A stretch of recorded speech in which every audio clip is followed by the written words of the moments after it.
Hi guys, so come shop with me at Kinokuniya Bookstore in downtown LA, Little Tokyo. I had not been to this location before, so if you're not familiar with Kinokuniya, it's a Japanese bookstore and they mostly sell books in Japanese. But at this particular store, they also had a lot of stationery and just cute items. There was like a section on Studio Ghibli and just some cute stickers that looked like they were made by, independent stationery creators.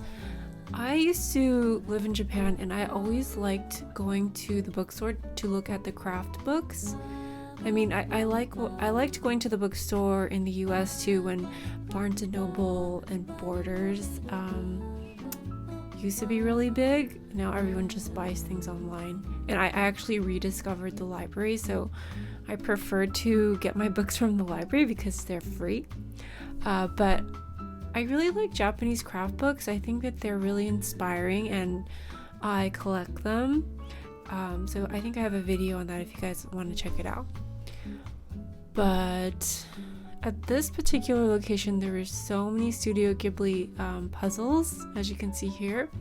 And there was kind of a small section with merchandise. And so actually, I watched this and then I thought about what I was going to get my kids for Christmas. And so this gave me some ideas. The prices at this store were kind of expensive, and actually if you guys are interested in buying this stuff, I believe they sell some stuff online, so you might be able to find it at the Kinokuniya website.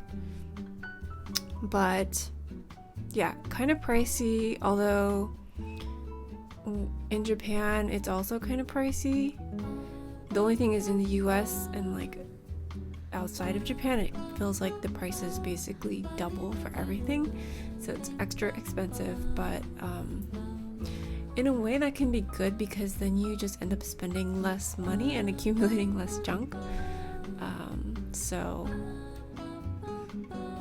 always have to look on the bright side, right?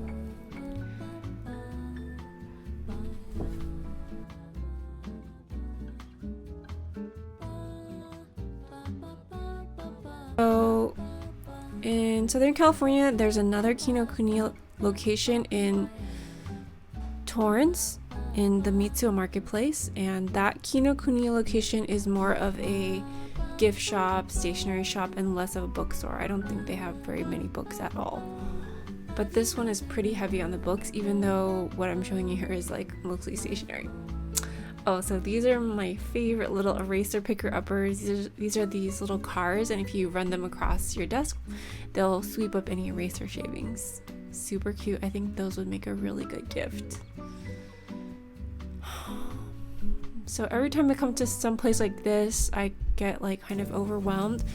This store only has like 2 aisles of stationery, but they're pretty long and they're just jam-packed with like good stuff.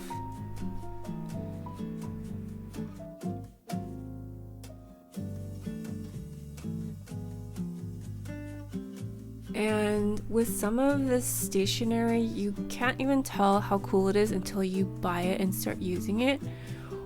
Or like even after you buy it, you might not know that it has a certain functionality. So for example, when I was living in Japan, I bought this cute little onigiri stamp. It was just a tiny onigiri stamp, maybe like 1/4 of an inch wide, and I just thought it was a stamp and I just used it, but I didn't know that it was an erasable stamp because the ink was made of the friction ink, and so if you use the edge of the stamp, you can erase the stamp, which was like it was mind-blowing. So a lot of the mechanical pencils too, like they have specific functions, and so this store had just about everything.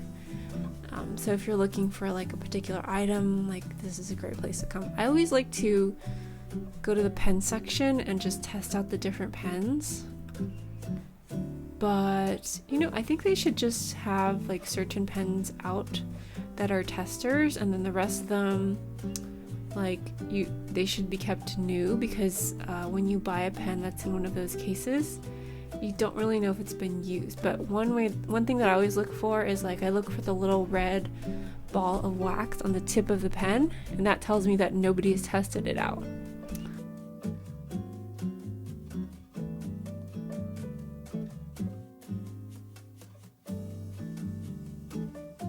So these are little, like, strips of washi tape that have been pre-cut for you.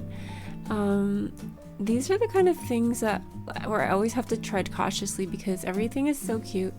These are like whiteout tape, but they're actually like sticker tape.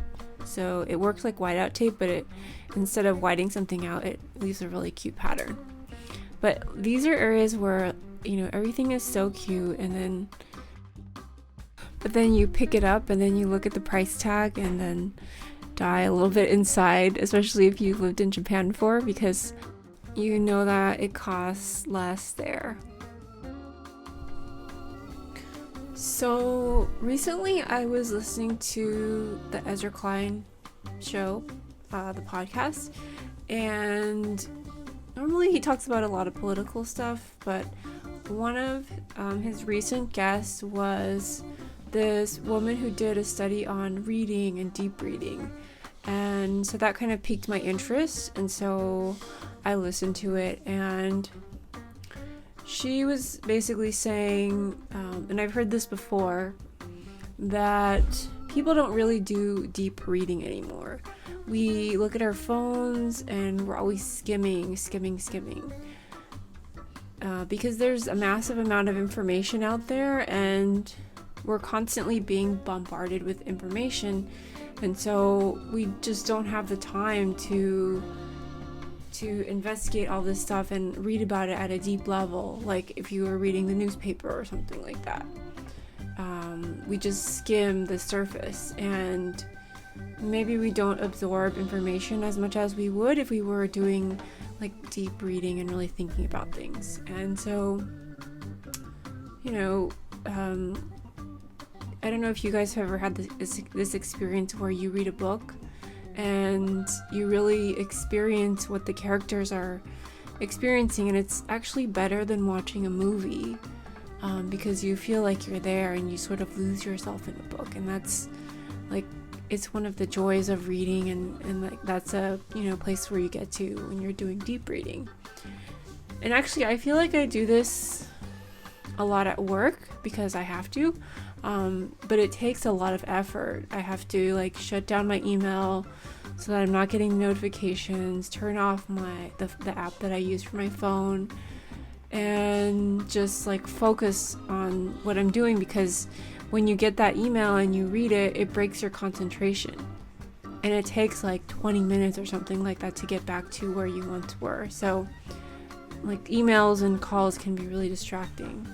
And so I feel like when I'm working, I sometimes get to that deep level of thought where I'm really like thinking deeply about things. And so I don't think I do that as much with books anymore, maybe because I'm using all my mental energy at work, and then every now, like at the end of the day, like I kind of just want to go on TikTok and let my brain rest, although I don't know if that's actually considered resting, but I just want to veg and just like zone out.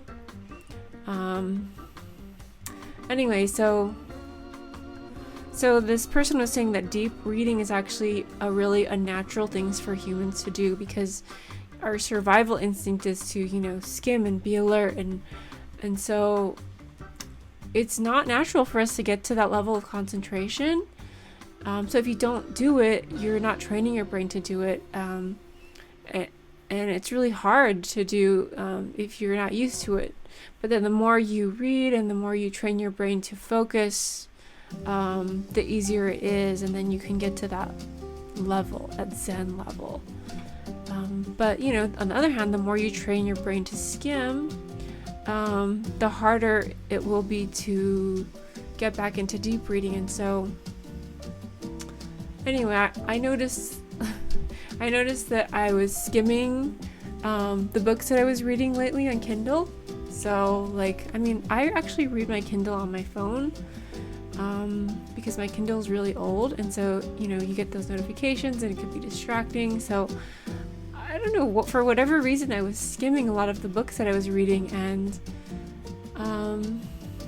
it made me feel kind of restless. So anyway, I decided to do what she recommended, which was to read paper books. So I got a couple of books that I had read and skimmed, but like, and I remember them being really good. So one of them was this book that's really popular called Minor Feelings by Kathy Park Hong, and I remember like I tore through the first half of the book, and I think I skimmed a lot of it, and I remember it being really good. But then once I reached the second half, when she started to talk about her life as a young adult, I basically lost interest and stopped reading the book. But I remember, you know, the first part of the book I felt was like really, really good, but I couldn't remember what I had read at all. So I thought I would buy that book in paper copy, and I'm gonna go back and read it. So we'll see, you know. And then I have this other book that I bought. I bought a paperback because it wasn't available in an electronic version. So, but that one is really dense. But I'm gonna try to train my brain to get back into this deep reading mode.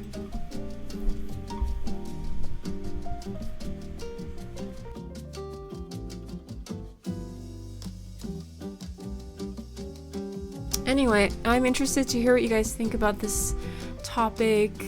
I love reading, and when I was a kid I was such a bookworm, and I see my daughter Sienna, she loves reading too, and so, you know, she's one of those people who really gets engrossed in books and sort of loses herself, I think, and like I sort of envy that because I don't know if I don't make time to do that myself.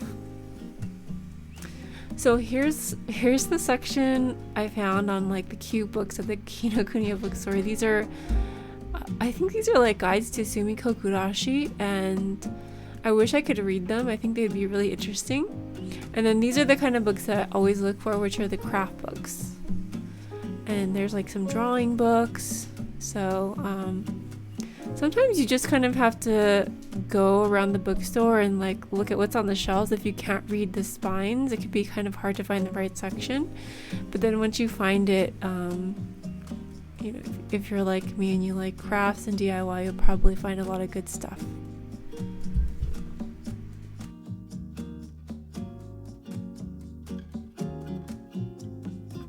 I noticed that in Japan a lot of people still read paperbacks. So bookstores are really big, or at least when I was living there. I don't know if they've transitioned to e-readers, but yeah, I would often see people reading books on the train, much more than I would see in the US. And then the other cool thing I like to look at are the Japanese magazines. So it seems like the magazines will always come with some sort of a prize, like a handbag or a pouch or something like that. So it's wrapped in plastic, and you can kind of see here like these magazines feature a certain item, and it's really a fat magazine that's shrink wrapped and has something inside. When I was in high school, I would go with my friend to Mitsuwa in Irvine, and we would go to the bookstore and just look at the Japanese fashion magazines. You know what? Some things just never change, because a lot of the things that I enjoy doing today, I always enjoyed doing, and it's just part of who I am. Reading, looking at magazines and books, stationery, artwork, all of that stuff. Leave a comment below and let me know if that's the case for you. If there's something that you used to love doing when you were a child, and if that's something you still enjoy doing now. And let me know what that is.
So happy December. I hope you guys enjoyed this video, and I want to give a big thank you and shout out to my Patreons and channel members.